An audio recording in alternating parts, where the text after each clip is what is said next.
I got multiverse fatigue. I ain't gonna lie to you guys. I feel that. I'm sick of the multiverse. In comic books, it's always ever just been used to like retcon some shit or bring somebody back to life, which is fine. It's like it's it's whatever. It's a cheap writing tool. We're in the Spider-Verse now, and this time we're going across the Spider-Verse. Yeah. Previously, we went into the Spider-Verse. Now we're going across it. This movie got a lot of hype around it. Does it live up to the hype, folks? Let's take a journey across the Spider-Verse together and find out. I had seen neither movie, so I had to watch them back. Oh, really? You never watched them? Oh, that was a long watch. But it was good. I enjoyed the first one very much. I thought it was a little bit better than the one we're reviewing right now. But I actually don't know if I enjoyed this better than the first one. Simply, I think because the first one felt more complete, whereas this one was a huge setup for the third movie. Like, obviously, that is on a hiatus, so whatever. I'm going to be honest. I didn't super care for the first one. It's not that I didn't like. I liked it. I enjoyed it. And all I heard back then was, "Oh my God, you got to watch Spider-Verse. You got to watch Spider-Verse. We got to watch Spider-Verse."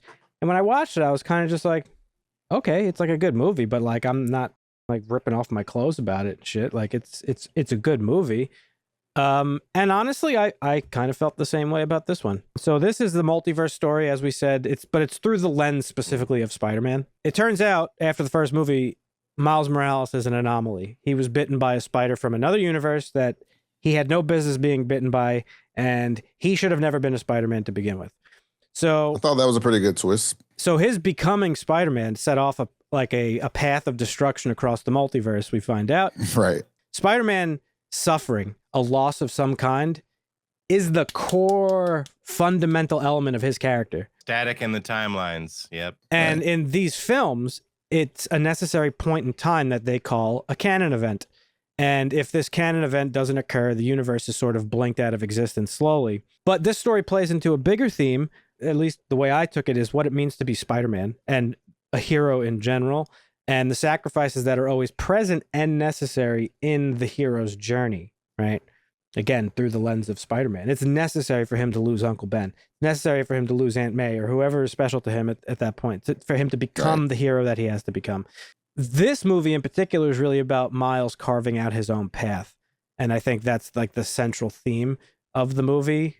This is like a comic book come to life, I think, is really the strength of this movie. That's one thing I really loved about what they're doing with this movie is how they incorporated comics into, both of them. How they incorporated the comic feeling into it. They did a really good job. The story, the art style does a lot for this. I actually hate movie. the art style, but I'll get into this. So I think it does a lot. I think it carries a lot of this movie, and the representation of many cultures does a lot for this. When I say it's a comic book come to life, I mean in the storytelling. I don't mean it on like a visual level. I mean it on a like the flow of the story, the way the story flows, the context of the story, and basically what I was trying to get at is that I love that it's commonplace now for these concepts like the multiverse, as sick of it as I am, and like having a million Spider-Men on a single scene. These concepts have become commonplace where they were once reserved for quote unquote nerds to like sit and talk about. Like, this is the language that like Dusty and I would speak like 10, 15 years ago. And it was like exclusive to like a community of a fandom of comic book people, Ed, stuff like that. But we have now been trained by the MCU and like the popularization of comic book stories that like now everybody loves this shit. I really appreciate this movie for that. And that's kind of what I meant by like the way the story is told is very comic booky. I actually don't really care for the art style in these movies, to be honest. It's hit or miss for me. Like some of it I was like, oh, that's cool. And some of it was like, what are they thinking here? I think it's great. I don't think this movie is nearly as good as a movie just based on the story that it presents without the art style and like the multiverse.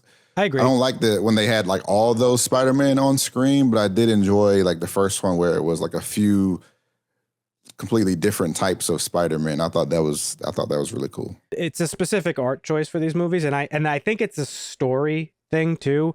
And you mentioned that it like looks a little bit funky. Well, there's a specific reason that it looks funky, and they did it because of the story. Now, these two stories are about being like out of time, out of your universe, and he's glitching around in this one. So the first one, it really bothered me. This one did not so much. The frame rate of the characters is different than everything else that goes around it. Yeah. So you're watching something that's like in, I don't know, 10 frames per second versus something that's in 24 frames per second. So it makes it look all jittery and weird. And I actually really don't like that, to be honest with you. I was watching with a friend, and she was like, do you see that? It's like one thing slow motion and everything else is not. Like, yeah, I absolutely see that. I didn't notice it. It didn't bother me. That being said, like, I'm not in love with the movie like a lot of people seem to be. I didn't hate it. I definitely enjoyed it.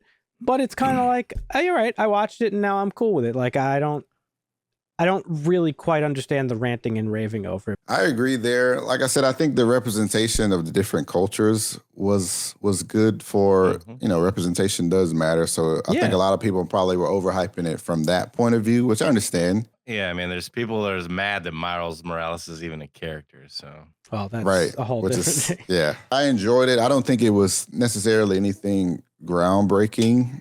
I would probably say it probably was a little overhyped, but I did enjoy watching it, and I'm looking forward to the next one for sure. Yeah. Dusty just mentioned Miles Morales, how people like, some people don't like him because he's a dark-skinned person. There are also people that don't like him because they're originalists and they think that Peter Parker is Spider-Man, much like Captain America is Steve Rogers. Yeah. Steve Rogers. I don't have And if you try and make it anybody else, you've diluted or messed up the story. I think it's like a little bit of racism disguised as originalism, if I'm being honest. My thing is, I don't have much of an attachment to Miles Morales. I don't really know that much about him. I know he's a very popular character. For all the negative things about him, like that people say about him, he is one of the more popular comic book characters these days. I don't have an attachment to him because I never read any of the Miles Morales comic books. So I don't have that type of attachment to him. And I think where my issue lies with these movies is that I don't think they really gave me an attachment to Miles Morales. I think he's cool. Yeah. I like his story quite a bit. Like, I like the stuff that they're showing. Like, but his, at least the way the movies are presenting them, I don't know how he is in the comic books, but his experience aligns very closely with Peter Parker. So like I've already experienced it with a different character. I'm kind of seeing it again, and that's kind of where, like, it's the story the movie's telling. It's what does it mean to be Spider-Man or a hero in general. You make sacrifices. You give up a lot of personal goals that you want and relationships and things like that, all to be Spider-Man, because with great power comes great responsibility. So I don't know if that's really why, but I think that's why I have a little bit of trouble, like, actually, like, attaching myself to him. So when watching this movie, I don't really have any, like, emotional feelings about it. Does that make sense? Yeah, it makes sense. We've talked about this before. I was like, I'm not really interested in all the Spider-Mans. And you're like, well, it's not everyone being Spider-Man. It's just all the Spider-Mans from all the multiverses. I'm like, yeah, but it's still just all Spider-Man. Like, there's a couple of scenes.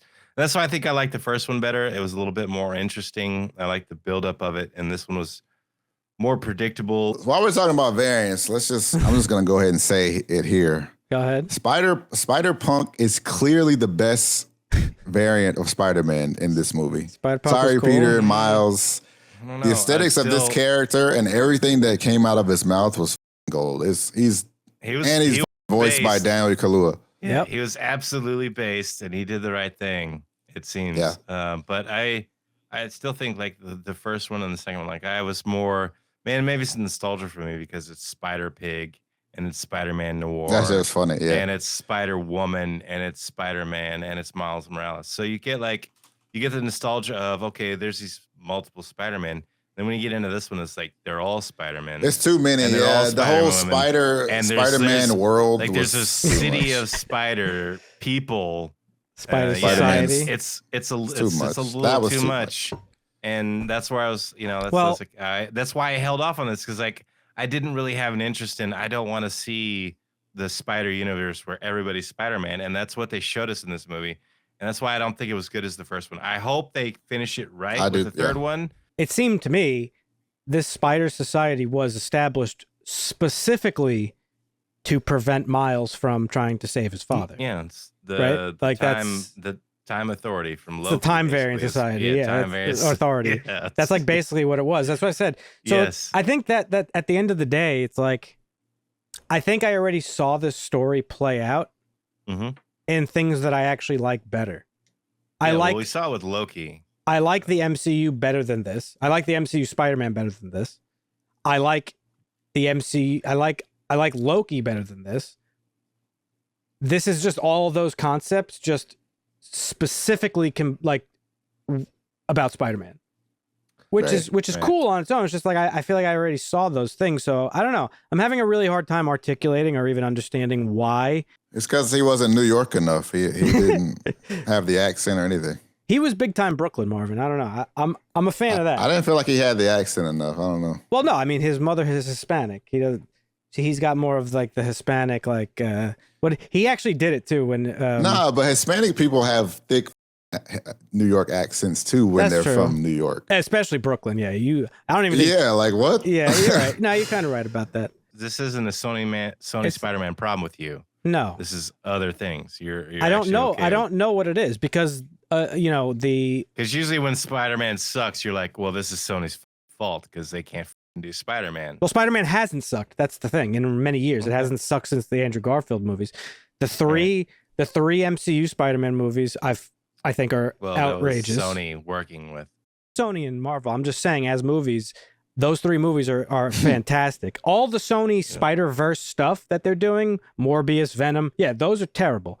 But I'm just saying, like, I really like the MCU Spider-Man movies. The last one, No Way Home, like, that basically seemed inspired by the first Spider-Verse movie here. So, like, I don't mind the crossplay. In fact, I loved the fact that this movie referenced the Sam Raimi movies. We see what's his name over Uncle Ben in that one scene where they're showing all the Uncle Ben deaths. Like, yeah. We get to see the scene with Andrew Garfield where Gwen's dad dies.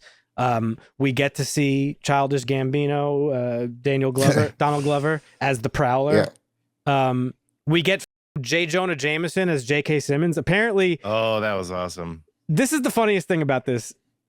Across all the multiverse, across all the studios, across every property that's ever been made, there is only one J. Jonah Jameson, and it's J.K. Simmons because he's that good in that role. He is that good. It's the best. Yeah. He's literally the best. He is the one constant across all the multiverse. There was some other cool Easter eggs too, like, Spot said the power of the multiverse in the palm of my hand. That's a reference to Doc Ock, power of the sun in the palm of my hand. There was the voiceover of Doc Ock when he went, "Hello, Peter." Like, you heard that famous line.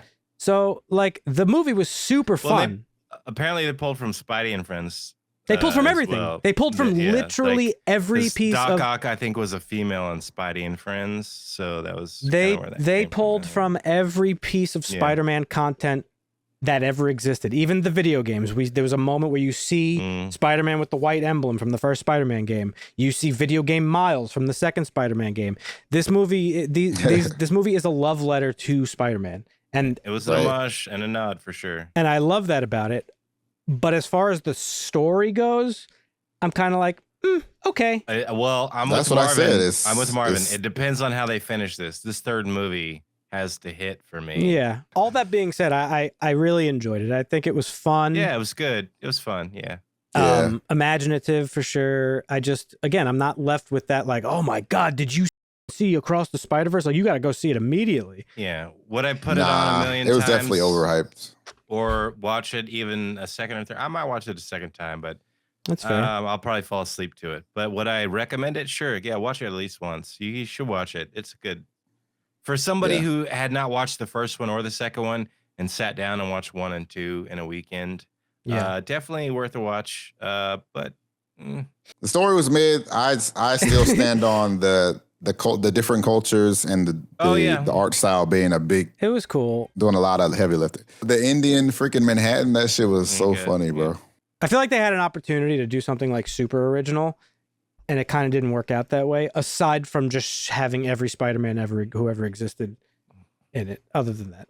But it has an 8.8 on IMDb. As we said, it's very popular. People were ranting and raving mad about it. I again enjoyed it. Don't quite see the ranting and raving part of it. Objectively, it's a very good movie, so I will give it an 8.5 because I think it deserves that. But personally, I wasn't like super moved by it. That's all I'll say. Objectively, it's worth the 8.5 rating. It's a very well crafted, I think, movie. I agree. What was the first? So the first one. Well, I'll give the first one a 9. First one's got like an 8.2. I give the first one a 9. I probably give this one an 8. Okay. Well, I don't give 10, so 9's my highest, and I won't give this an 8. I'll give this one a 7. 8.4 is the first one. I'll give the first one an 8. I'll give the second one a 7. Okay. Because I watched them back to back. But again, the third movie, it's got to be. Yeah. So you thought this was mid? This was mid. It was on the borderline cusp. Mid. It was on the cusp. Yeah. It was on the cusp. Damn, that's crazy. I don't even think Miles is that likable in this movie. Now that I'm thinking about it. He's a fucking selfish prick. Like, he's being a brat to his fucking parents who only care about him. And like, what's his big hesitancy? It's like, yeah, I'm Spider-Man. Like, okay.